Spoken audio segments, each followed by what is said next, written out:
The morning light filtered softly through the cream-colored curtains of the maternity ward as Amara Okoye lay exhausted yet glowing on her hospital bed. Sweat dampened her forehead, but her eyes shone with relief and triumph. After 9 hours of labor, she had finally brought a child into the world, a healthy, beautiful baby girl.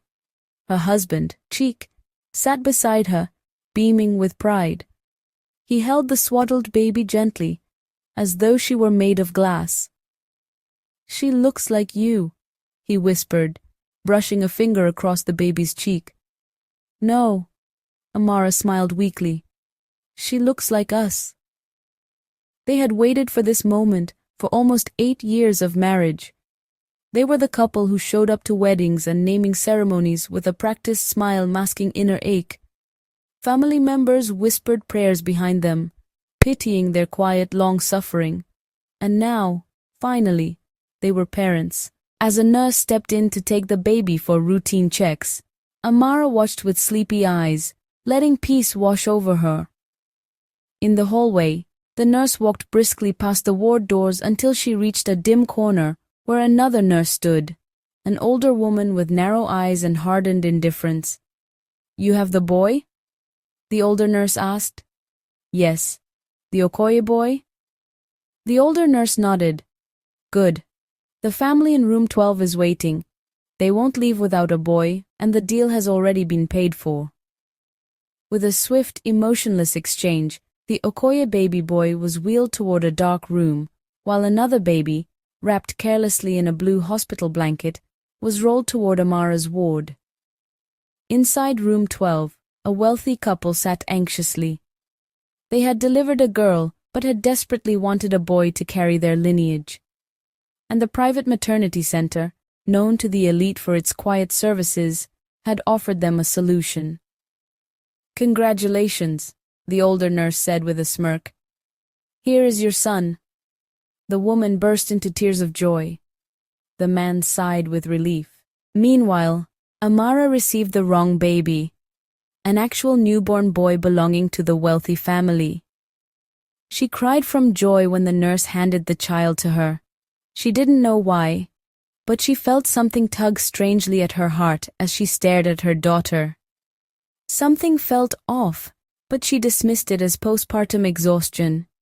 Chike kissed her forehead. "We finally have our miracle." But this miracle was not theirs. Not by blood, not by truth, only by love. And love was not enough to stop what the future would demand. Time became a river, and the Okoyes floated along it, unaware of the darkness that lurked beneath. They named the child Zara, believing they had a daughter. Zara grew into a bright, curious, sharp-eyed child.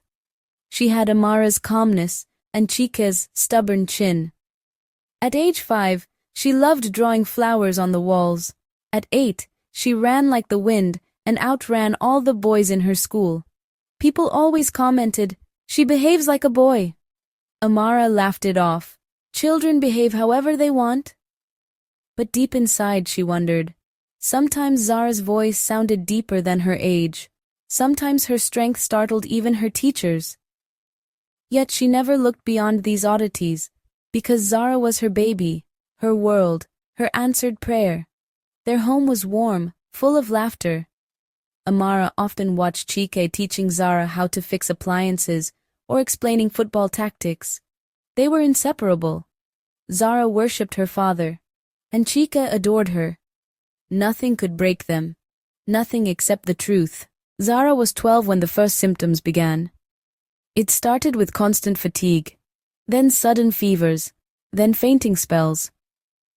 Doctors ran tests again and again, but nothing concrete emerged except one terrifying suggestion. She may need a bone marrow transplant if her blood parameters worsen. Amara's heart clenched. "So, what can we do?" "We'll start by checking for a parental blood match," the doctor replied. "That's usually the first option." Chike volunteered instantly. "Take my blood first." They ran the test. When the doctor returned later that day, his face was stiff, uneasy. "Mr. Okoye, I'm afraid your blood profile is not compatible. Chike frowned. Then test my wife. The doctor hesitated. We will. But, sir, even with rare incompatible types, there is usually at least a partial match between biological relatives. In your case, there is none. The word struck like thunder. Chika blinked slowly. What are you implying? I'm not implying anything, the doctor said carefully. But medically, your blood is not consistent with being Zara's father. The world fell silent. Amara felt her soul leave her body. Chike stood as though struck by invisible lightning. That's impossible, he whispered. Amara stammered, Chike, I swear on my life, I have never been with anyone else. Not before you, not after. This makes no sense. But the seed of doubt had been planted. Harsh, poisonous, unforgiving. That night, their house became a battlefield. You lied to me, Chike roared, breaking the glass cup in his hand. Amara cried, Chike, please, why would I ever betray you? Zara is our child. Chike's chest heaved. If she is mine, the test will prove it. He demanded a DNA test. Amara agreed. She had nothing to hide, but the truth was hiding from them. They did the DNA test. A week later, the results were ready. Amara held Chika's hand as they walked into the doctor's office, though his hand felt cold, distant, almost unfamiliar. The doctor held the envelope with a grave expression. With deep regret, he said, the test shows that Mr. Okoye is not the biological father. The room spun. It spun so hard Amara thought she would faint. Cheek stared blankly at the wall. Amara collapsed into tears. Cheek, please believe me. I don't understand any of this. The doctor continued. The likelihood of a false result is extremely low. The conclusion is definitive. That evening, Chika packed a suitcase. Where are you going? Amara begged. Away from here, until I can think clearly. For the next week, he barely spoke to her. He moved into a friend's guest house. The silence was colder than death. Then the divorce papers arrived. Neatly folded, emotionless, deadly. Amara broke down, shaking uncontrollably. No, I can't lose my husband and my child over something I didn't do. But the world didn't believe innocence without proof, and she had none yet. One night, after crying until her eyes swelled shut, Amara felt a sudden clarity. Something is wrong, she whispered to herself. Cheek is not the father, but I know I carried Zara, and I know my child came from my body. Her eyes widened. What if the problem wasn't just the paternity test? What if something went wrong at the hospital the day she gave birth? The thought hit her like a hurricane. She grabbed her phone, called the diagnostic center, and booked a maternity DNA test. A test to confirm if she was biologically related to Zara. 2 weeks later, she sat alone in the waiting room, trembling as she opened the result. The paper slipped from her fingers. Her heartbeat stopped. The result was negative. She was not the biological mother. She clutched her mouth, choking on air. Images of childbirth flashed before her eyes. She had gone through labor. She had held a newborn. She had nursed that child. She had watched Zara grow. How could she not be her mother? Her tears fell hot and fast. Her life had been built on a lie made by someone else, a lie she never asked for, a lie that cost her marriage. She wiped her tears and stood up, a flame of determination igniting inside her. I will get to the bottom of this, she whispered. She drove straight to her estranged husband. When Cheek opened the door, his expression was weary, drained, almost lifeless. What do you want, Amara?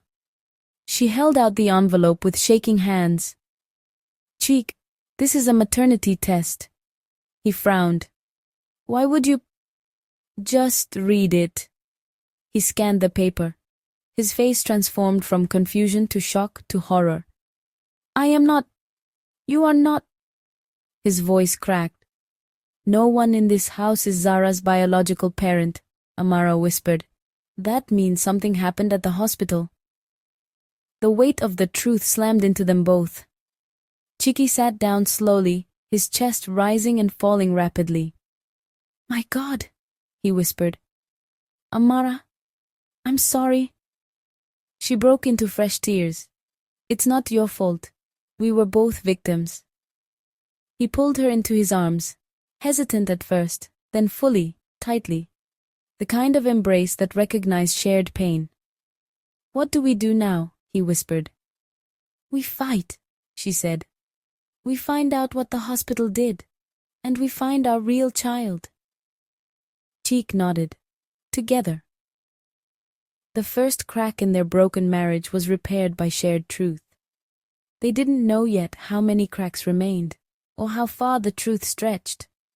But they knew one thing. They were not alone anymore. They went to the maternity hospital, Royal Life Medical Center, and demanded Zara's birth records. The management stonewalled them, claiming the files were misplaced. Cheek slammed his hand on the counter. You misplaced my child?